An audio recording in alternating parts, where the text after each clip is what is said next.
3 साल 4 साल बाद भी रेवेन्यू ऑफिसर्स बोलते थे हमने तो अभी तक जीएसटी लॉ पढ़ा ही नहीं है।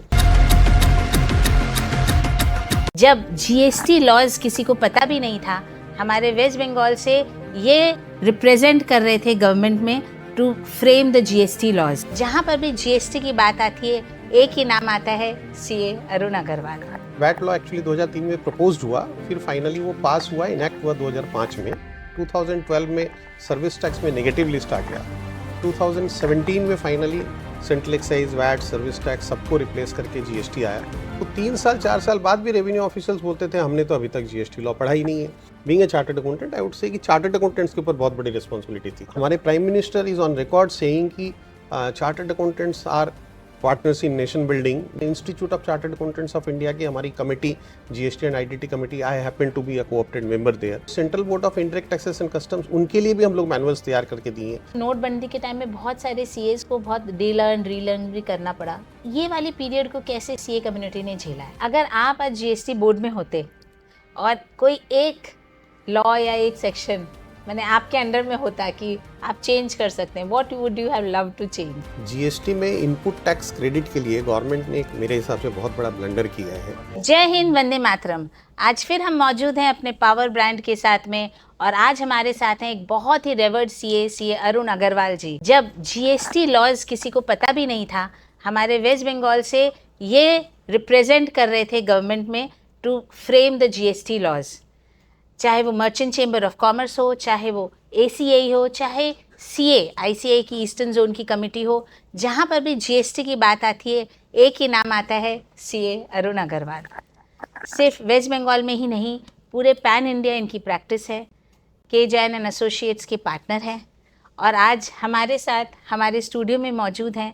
तो हम इनके बहुत बहुत धन्यवाद करते हैं कि भैया आज आप हमारे साथ आए। बिकॉज़ पावर ब्रांड हम लोग जो चेष्टा कर रहे हैं कि जो एक नीड गैप है, जितने भी यंग एंटरप्रेन्योर्स आ रहे हैं, चाहे मझे हुए बिजनेसमैन हैं, उनकी जो चैलेंजेस हैं उनको हम लोग एड्रेस करते हैं। तो कंप्लायंस, जीएसटी रिलेटेड सबके मन में बहुत सारी दुविधाएं रहती हैं, एंड आप एक रेवर्ड प्रोफेशनल हैं। तो आज हम लोग आपके मुंह से सुनेंगे कि डिफरेंट एस्पेक्ट्स, आपने एक्साइज भी देखे हैं, वैट भी देखी है, फिर जीएसटी आ गया। तो what are the challenges that a businessman has faced through this transition, and what is your view on this? देखिए, मैं चूँकि जैसा आपने कहा इनडायरेक्ट टैक्सेस में ही मैंने प्रैक्टिस किया शुरू से, तो स्टार्टिंग फ्रॉम सेंट्रल एक्साइज, मैं 96 में क्वालिफाई करने के बाद में तब से इसी फील्ड में हूँ। तो पहले सेंट्रल एक्साइज हुआ करता था, फिर सर्विस टैक्स आया नया, उसके बाद में सर्विस टैक्स में भी फेजेस में काफ़ी चेंजेस आए। पहले 3 आइटम से स्टार्ट हुआ था, फिर 6 आइटम हुए, ऐसे करके एक एक आइटम बढ़ते चले गए। 2003 में वैट लॉ आया। वैट लॉ एक्चुअली 2003 में प्रपोज्ड हुआ, फिर फाइनली वो पास हुआ, इनैक्ट हुआ 2005 में। तो अर्लियर सेल्स टैक्स लॉ को रिप्लेस करके वैट लॉज आ गया। 2012 में सर्विस टैक्स में नेगेटिव लिस्ट आ गया।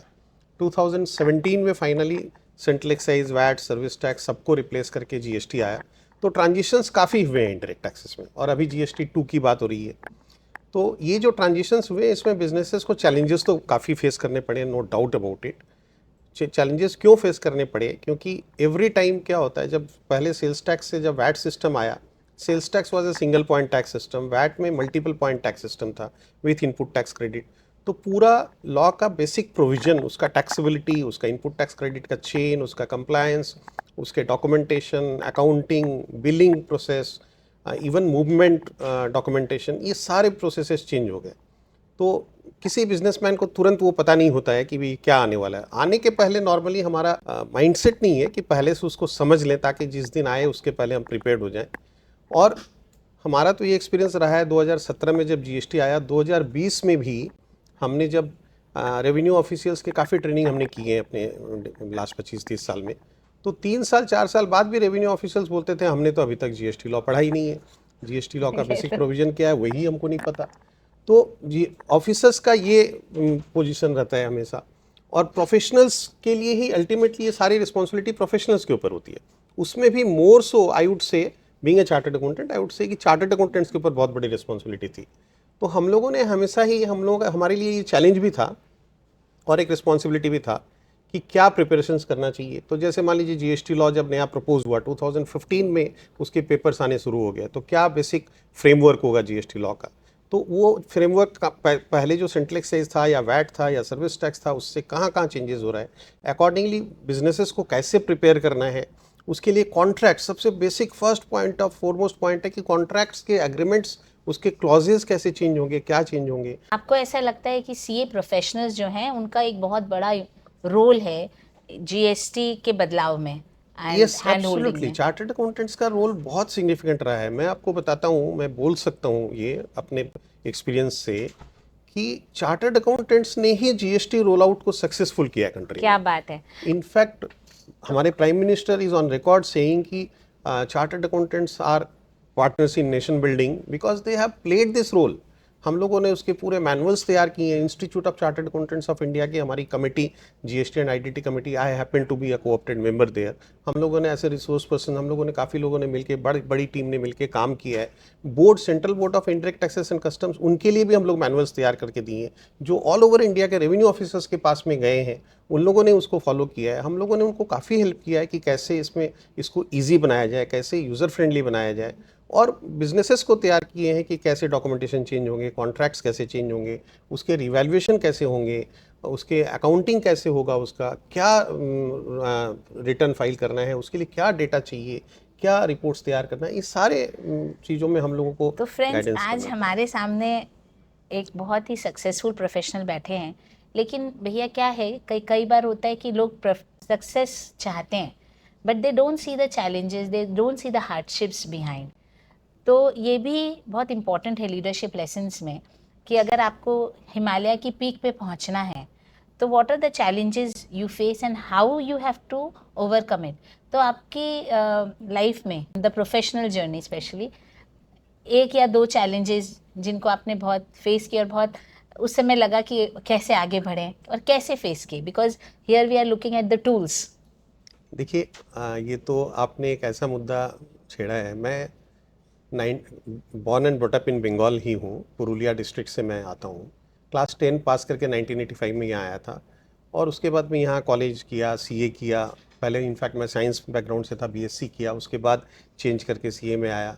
फिर फाइनली सीए करने के बाद में मेरे पास में यहाँ कोई बैकग्राउंड बोल के कुछ नहीं था कि मेरे पीछे कोई, कि भी कौन मेरे को सपोर्ट करेगा, कौन गाइड करेगा, या कहाँ से मेरे को काम मिलेगा। And I was at a dilemma कि अब मेरे को करना क्या है आगे, या तो प्रैक्टिस करना है या जॉब करना है या कोई बिज़नेस में जाएं।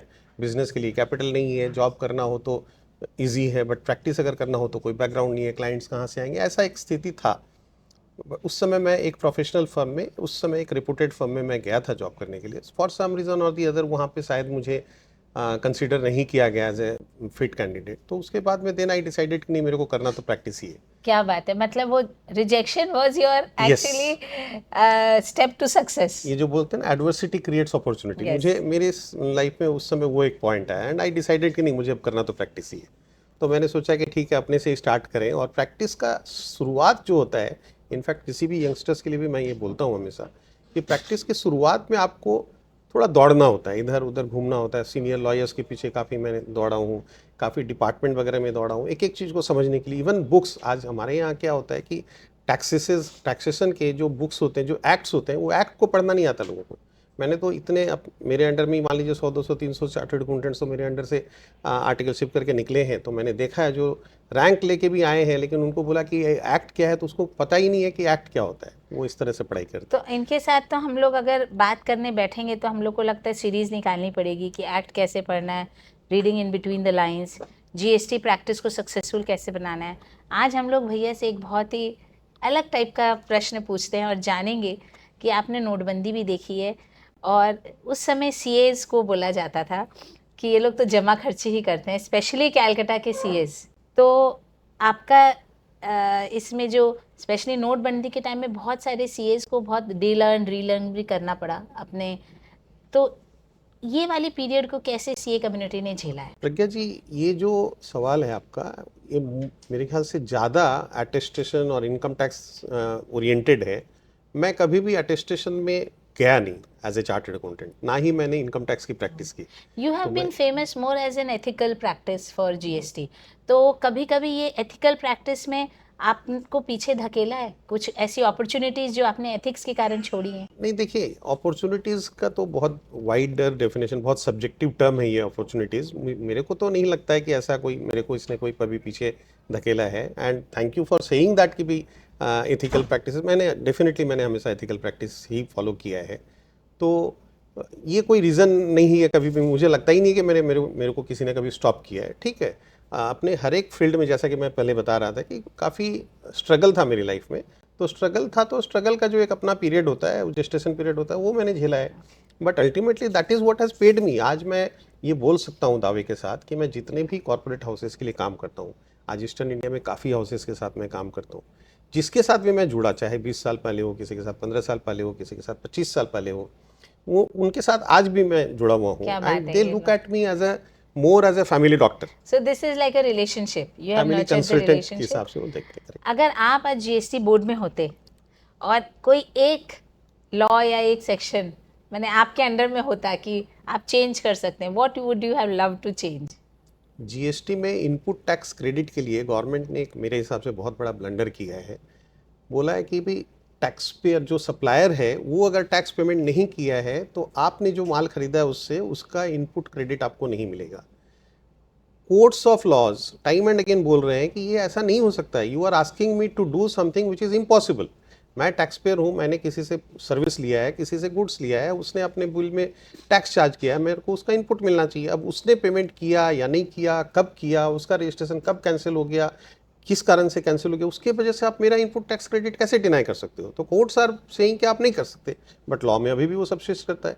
तो ये एक ऐसा कानून है जो मुझे लगता है इमीडिएटली निकाल देना चाहिए लॉ से। यही फ़ायदा होता है जब हम लोग एक एक्सपीरियंस्ड और एक्सपर्ट प्रोफेशनल से बात करते हैं, तो हम लोग को पता चलता है नुआंसेस ऑफ द लॉ। तो इसी तरह आप हम लोग के साथ जुड़े रहिए।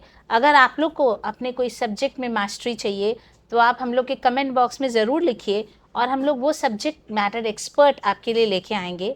फ़िलहाल हम लोग अरुण भैया से एक और प्रश्न लेकर आज का ये पॉडकास्ट यहीं ख़त्म करेंगे। भैया, one message for the young entrepreneurs, young professionals who are watching you. मेरे को एक मंत्र मिला था in the starting of my career. वो मेरे बड़े brother, my elder brother is a chartered accountant, Naresh Agrawal. तो उन्होंने मेरे को बोला था कि we should work for the benefit of the clients, we should always think for the in the best interest of the client, उनके लिए क्या सही है, not for the interest of my self कि किससे मेरे को ज़्यादा पैसे मिलेंगे। तो ये एक मंत्र मुझे लगता है ये मेरे को मेरे प्रोफेशनल लाइफ में बहुत हमेशा हेल्प किया, गाइड किया है। And that is one message जो आपके पहले क्वेश्चन में भी था कि एथिकल प्रैक्टिसेस। तो मेरे को लगता है कि इसको हमको हमेशा ध्यान में रखना चाहिए, किसी भी youngsters, young professionals coming into profession, उनके लिए भी, कि हमको क्लाइंट के इंटरेस्ट में सोचना है। बाकी तो कमर्शियल इंटरेस्ट अपने आप उसके पीछे आएगा। Thank you. थैंक यू दोस्तों, इसी तरह हमारे साथ जुड़े रहिए। जय हिंद, वंदे मातरम।